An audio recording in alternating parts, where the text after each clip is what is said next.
কই গো, কিছু কি ঠিক করলে? রাজকুমারের জন্মদিনে কি উপহার দেবে? হ্যাঁ গো, পেয়েছি। এই দেখো। উমা, এই যে তোমার ছোটবেলা সোনার আংটিখানা। হ্যাঁ গিন্নি, ঠিক ধরেছ। যেটুকু যা গয়না ছিল সবই তো দেওয়া হয়ে গেছে, নহে বিক্রি হয়েছে। আর তো কাউকে কিছু দেওয়ার নেই, তাই ভাবলাম এটাই উপহারে দিই। সে ভালো ভেবেছো। বেশ, আসি তাহলে। ওদিকে সবার দেরি হয়ে যাচ্ছে গিন্নি।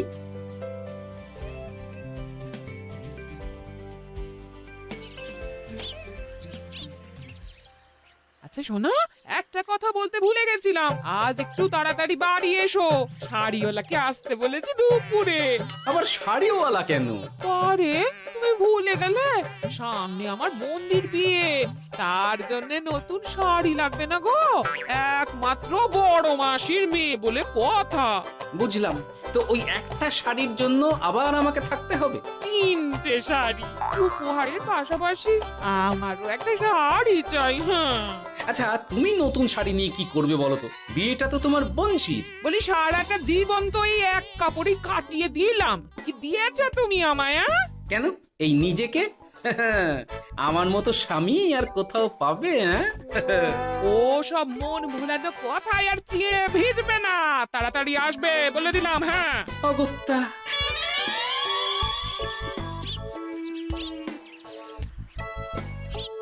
দূর, গিন্নিরও যত কথা সব বেরোনোর সময়। আবার তাড়াতাড়ি ফিরেও আসতে হবে শাড়ির জন্য। দেখি মহারাজকে বলি অগ্রিম বেতনের জন্য, না হলে তো শাড়ি কেনা যাবে না। তাও একটা হলে হতো, কিন্তু এনাকেও দিতে হবে। আসলে সত্যিই তো, গিন্নি আমার কত যত্ন আত্তি করে, কিন্তু তাকে আজ পর্যন্ত তেমন কিছু উপহার দিতে পারেনি। না, গিয়ে বলি।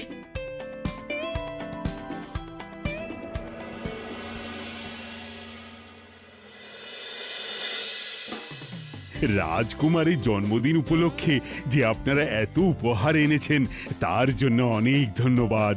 আপনাদের সকলের আশীর্বাদ ও ভালোবাসা আমি রাজকুমারের কাছে পৌঁছে দেব। এ আর এমন কি মহারাজ, জানেনই তো রাজকুমার আমাদের সকলের কাছে কত প্রিয়।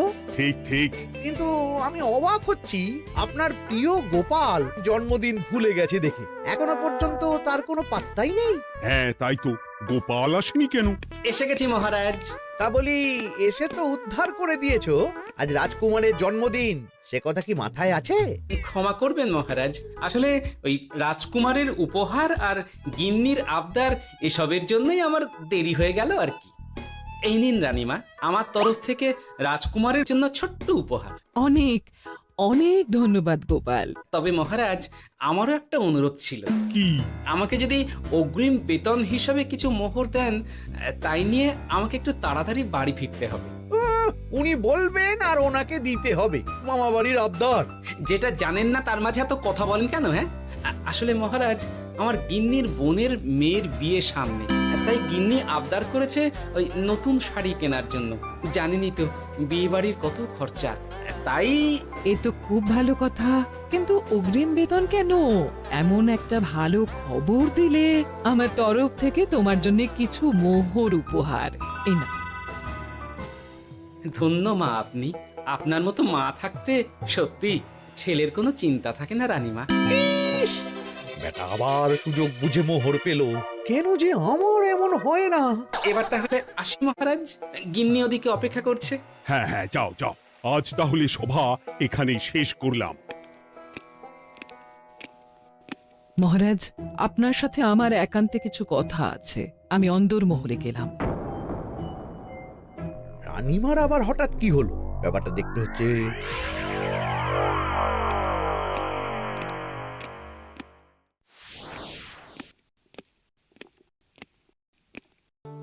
আজ আমি বুঝতে পারছি আপনি আমাকে একদম ভালোবাসেন না মহারাজ। ও কি কথা বলছো রানী? একদম ঠিক বলছি। নিজের গিন্নির আবদার মেটানোর জন্য গোপাল কত ভাবে, নতুন শাড়ি কিনে দেওয়ার জন্য অগ্রিম বেতন অব্দি চাইলো, আর আপনি? আমি তো রাজা, আমি কেন বেতন চাইবো? সেটাই তো, রাজা হয়েও আপনি কখনো এমন কিচ্ছু করেননি, কিচ্ছু না। আহা, রাগ করে না, আমি তোমাকে সব থেকে সুন্দর শাড়ি উপহার দেব। একেবারে সোনার সুতোর কাজ করা মুক্ত বসানো শাড়ি। এমন শাড়ি কেউ কখনো দেখেনি। ও মা, সত্যি? সত্যি? আচ্ছা, এই ব্যাপার। গোপালের কথা শুনে এবার মহারাজ ও রানীমাকে উপহার দেবে? ধুর, আমারই ভাগ্যটা খারাপ।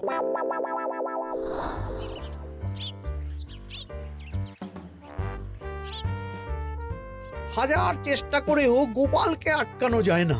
দূর দূর দূর, আমি যা চেয়েছিলাম তা ওই গোপাল পেয়ে গেল। ও কি গো, তুমি কার সাথে কথা বলছো? দুর্ভাগ্যর সাথে। কি সব অলক্ষণে কথা? কি হয়েছে? কি আর হবে, সবই তো তোমার দোষ। আমার দোষ? হ্যাঁ, তুমি আমার কাছে বায়না করো না কেন কিছু? তুমি বায়না করনি বলেই আজ আমি রানীমার কাছ থেকে মোহর পেলাম না, কিন্তু গোপাল পেয়ে গেল। এবার বুঝলাম। ঠিক আছে, এখন তাহলে বায়না করছি, তুমি কাল গিয়ে সেটা রানীমাকে জানাবে, ঠিক আছে? হ্যাঁ, করো করো করো, বায়না করো, বায়না করো। কি চাই কি চাই কি চাই, পেয়েছি। তুমি রানীমাকে গিয়ে বলবে যে আমার একটা সোনার হার চাই। এই না হলে আমার বউ। দারুণ চাল চেলেছো।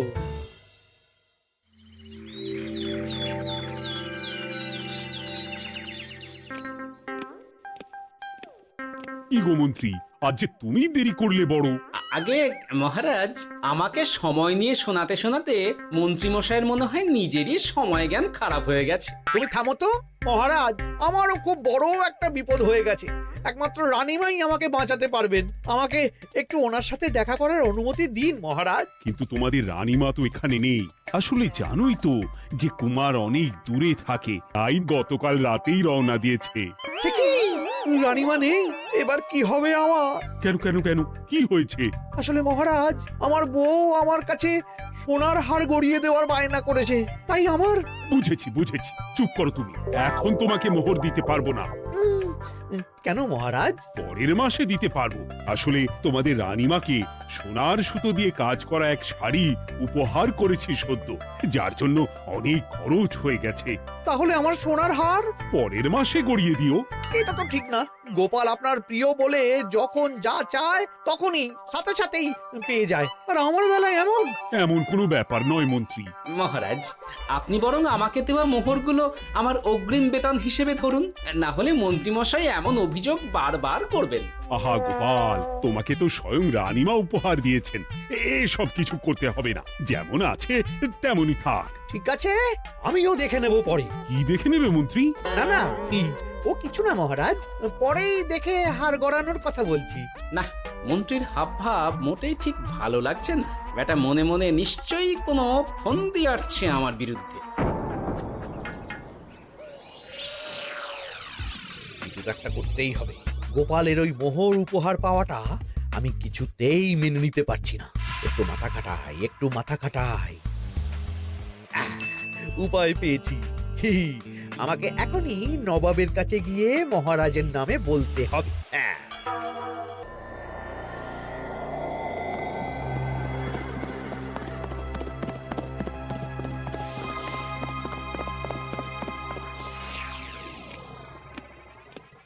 প্রণাম নবাব বাহাদুর। আরে এতে কৃষ্ণনগরের রাজা কৃষ্ণচন্দ্রের মন্ত্রী, তো হঠাৎ এখানেই কেন? আমি নবাব বাহাদুরকে আন্তরিক ধন্যবাদ জানাতে এসেছি। কিসের জন্য? এই যে আমরা খুব খুশি রাজা কৃষ্ণচন্দ্রের মতো একজন শক্তিশালী রাজা পেয়ে। শুধু সামরিক বলেই নয়, আর্থিক, সামাজিক, রাজনৈতিক সব দিক থেকে। আর এটা সম্ভব হয়েছে আপনার মতো একজন নবাবের মহারাজের ওপর কৃপা দৃষ্টির জন্য। বলতেটা কি চাইছো তুমি? তেমন কিছুই না, আপনার গুণগান করছি। নইলে আপনিই বলুন না, আমাদের মহারাজ কখনো সোনার সুতোয় বোনা মুক্তোর কাজ করা শাড়ি কিনে রানীমাকে উপহার দিতে পারে? কি সোনার শাড়ি? হ্যাঁ, এমন দামি শাড়ি যা হয়তো নবাবের কাছেও নেই। ঠিক আছে ঠিক আছে, তুমি এখন আসতে পারো। আর শোনো, আমি তোমাদের রাজ্য পরিদর্শনের জন্য লোক পাঠাবো। কবে কখন সেটা কাল তোমাদের সূচনা পাঠিয়ে দেবো, কেমন? ঠিক জায়গাতেই আগুনটা ধরিয়েছি মনে হচ্ছে। বেশ। ব্যাপারটা আমার মোটেই ঠিক লাগছে না উজির। কৃষ্ণচন্দ্রর মতো এক সামান্য রাজা এত দামি শাড়ি কিনলো কি করে? কালো বাজারি করছে না তো? আমিও একই কথা ভাবছিলাম হুজুর। এক কাজ করো, কালকে কৃষ্ণনগরে খবর পাঠাও, 2 দিন পর রাজকার্য পরিদর্শনের জন্য তুমি সেখানে যাবে। সব খতিয়ে দেখবে, আর কিছু বেগতিক বা গরমিল দেখলে সেটা বাজেয়াপ্ত করে নেবে, কেমন? আর কে হুজুর?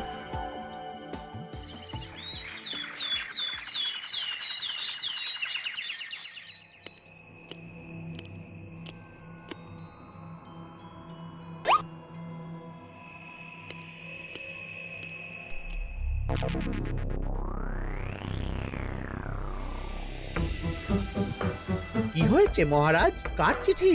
নবাবের রাজকার্য পরিদর্শনের জন্য লোক পাঠাবে 2 দিন পর। এতে চিন্তার কি আছে মহারাজ? চিন্তার বিষয় আছে। নবাব আমার রাজকোষের হিসাবও মিলিয়ে দেখতে চায়। কোনো একটা ভাবে নবাবের কানে আমার সোনার শাড়ি কেনার কথাটা চলে গেছে, তাই সন্দেহ করছে। সে কি কাণ্ড! নবাবকে তো চিনি, ভুল ধরার কোনো সুযোগ ছাড়বে না। আর চিঠিতে পরিষ্কার লিখে দিয়েছে, হিসেবের একটু এদিক ওদিক হলেই সে সব বাজেয়াপ্ত করে নেবে। হায় কপাল! এ সব হয়েছে গোপালের জন্য। অমনি শুরু করে দিলেন। আচ্ছা, আমি আবার কি করেছি বলুন তো? তুমিই তো করেছো। সেদিন যদি তুমি তোমার গিন্নির শাড়ি কেনার কথাটা রানীমার কানে না তুলতে, তাহলে রানীমাও মহারাজের কাছে শাড়ির জন্য বায়না করতেন না, মহারাজও সোনার শাড়ি কিনতেন না, আর নবাবও জানতে পারতেন না। একদম ঠিক কথা বলেছ মন্ত্রী, সব দোষ তোমার গোপাল। মহারাজ, আপনি এমন বলছেন? হ্যাঁ বলছি, কারণ এটাই হয়েছে। দুশ্চিন্তায় এখন মাথা খারাপ হয়ে যাচ্ছে আমার। আমি জানি না তোমার জন্য আজ অব্দি এমন বিপদে কবে পড়েছি। এবার তোমাকেই এখান থেকে বেরোনোর উপায় বের করতে হবে। আর যদি তা না করতে পারো, তাহলে আজ পর্যন্ত তোমাকে যত মোহর উপহার দেওয়া হয়েছে, সেই সব উপহারের মোহর ফেরত দিতে হবে। সব মোহর যে প্রায় খরচ হয়ে গেছে মহারাজ, আবার আমি কোথা থেকে পাবো? সেটা তুমি জানো। এইবার গোপাল ভালো মতো জব্দ হয়েছে। এ যে লঘু পাপে গুরুদণ্ড। গোপাল পড়ল ফাঁদে। এমন দেখে মন্ত্রী হাসে আর আমার মনটা কাঁদে।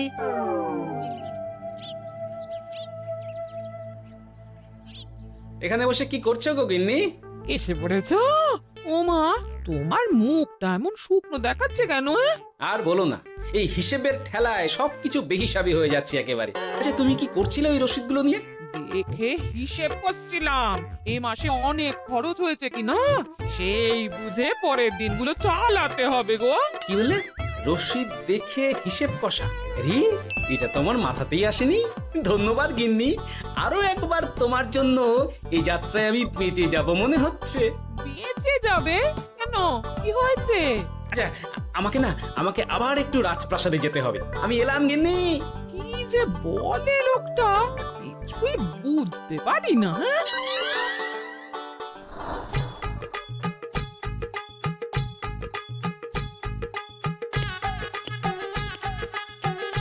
আসতে পারি মহারাজ? এ কি গোপাল, তুমি? আর কোনো চিন্তা নেই মহারাজ, নবাবকে হিসেব বোঝানোর উপায় পেয়ে গেছি। কি বলছো? কি উপায়? এই দুদিনে আপনি শুধু সকল প্রজাদের কাছ থেকে পুরনো রসিদ সংগ্রহ করুন, তাহলেই কেল্লা ফতে। তাই নাকি? আর নয়তো কি?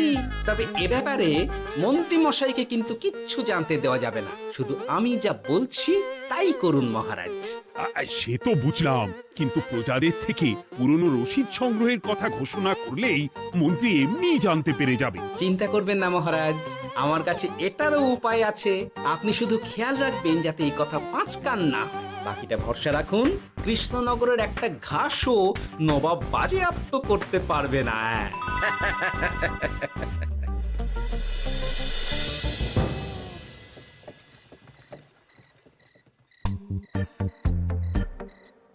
গোপাল দাদু, আমরা সব চলে এসেছি।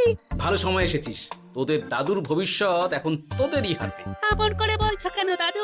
আমরা থাকতে তোমার কিচ্ছু হবে না। শুধু বলো না কি করতে হবে। জানি তো, তোদের যেটা করতে হবে সেটা হলো সবার বাড়ি বাড়ি গিয়ে পুরনো রসিদ সংগ্রহ করতে হবে। এই ব্যাপার, এটা এমন কি? কিন্তু কেউ যদি জিজ্ঞাসা করে কেন চাইছি, তখন তখন বলবি যে ওই গোপাল দাদু ওই ঠোঙা বানাবে বলে পুরনো কাগজ চাইছে। আচ্ছা, আমরা এক্ষুনি নিয়ে আসছি। যাক, প্রথম ধাপ হয়ে গেল, এবার পরের ধাপের প্রস্তুতি। যাই, একবার বরং বিজ্ঞানীর কাছ থেকে ঘুরে আসি। বিজ্ঞানী, ও বিজ্ঞানী, বাড়ি আছো? আরে গোপাল যে, এসো এসো ভেতরে এসো। বলো, তোমাকে কিভাবে সাহায্য করতে পারি? তোমার কাছে কালি মোছা যায় এমন কোনো কিছু আছে? কালি মোছার জিনিস? হ্যাঁ, একটা তরল রাসায়নিক পদার্থ আছে যেটা সব ধরনের কালি তুলে ফেলে। দাঁড়াও দিচ্ছি। অনেক ধন্যবাদ বিজ্ঞানী।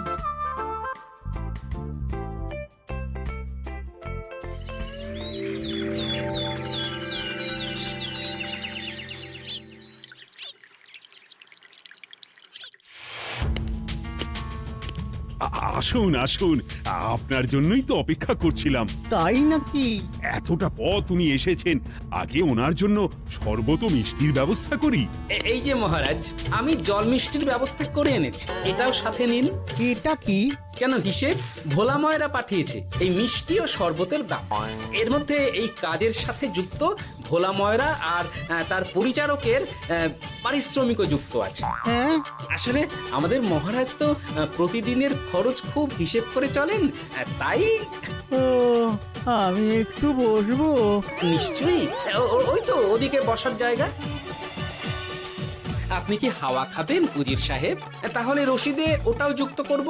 মশকরা হচ্ছে? আহা, রেগে যাচ্ছেন কেন? আপনার সাথে মশকরা করার মতো স্পর্ধা আমার নেই উজির সাহেব। আসলে মাসের শেষ তো, তাই একটু বেশি হিসেবে চলতে হচ্ছে আর কি। আমাকে হিসেব দেখাচ্ছ? আর রাজা কৃষ্ণচন্দ্র যে সোনার সুতোয় বোনা শাড়ি কিনতে পারলো, সেটার হিসেব কোথায়? একটা সামান্য রাজা এত অর্থ পায় কোথা থেকে? এ আবার কেমন কথা?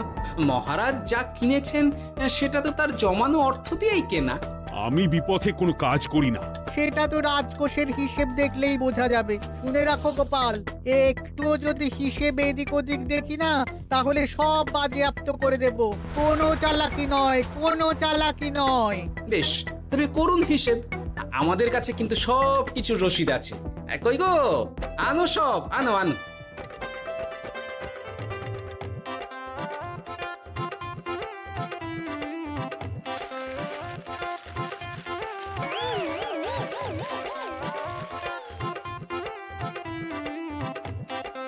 হ্যাঁ, এত রসিদ?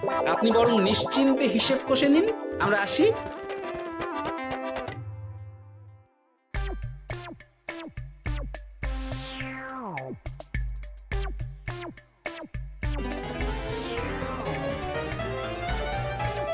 বাবারে, এত হিসেব কষে কষে তো মাথা ঝিমঝিম করছে, খিদেতেও পেট চুই চুই করছে। আপনার হিসেব কত দূর উজির সাহেব? আমাকে এখান থেকে নিয়ে চলো গোপাল, আমি আর পারছি না। ও কি, অঙ্ক কষে কষে তো আপনার সব শক্তি শেষ হয়ে গেছে দেখছি। আচ্ছা চলুন চলুন চলুন, কিছু মুখে দিয়ে দিন, তাহলেই শক্তি আসবে। তাই চলো।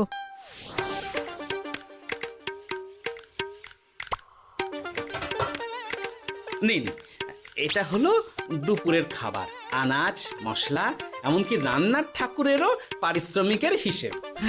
এবার আমি পাগল হয়ে যাব। আমি আর কোনো হিসেব দেখতে চাই না। সব সময় কি আর হিসেব নিয়ে চলা যায় নাকি? কি আর করা যাবে বলুন? হিসেবে না চললে আপনি তো মহারাজের উপার্জনের উপর সন্দেহ করবেন, আর বেশি খরচ হলেই সম্পত্তি বাজেয়াপ্ত করবেন। তাই বলে সব কিছুতেই হিসেব?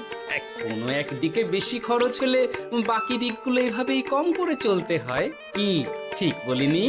আমি আমার ভুল বুঝতে পেরেছি গোপাল, এবার আমাকে রেহাই দাও। আসলে তোমাদের মন্ত্রী নবাবের কাছে গিয়ে তোমাদের রাজা নামে উস্কেছে। কি?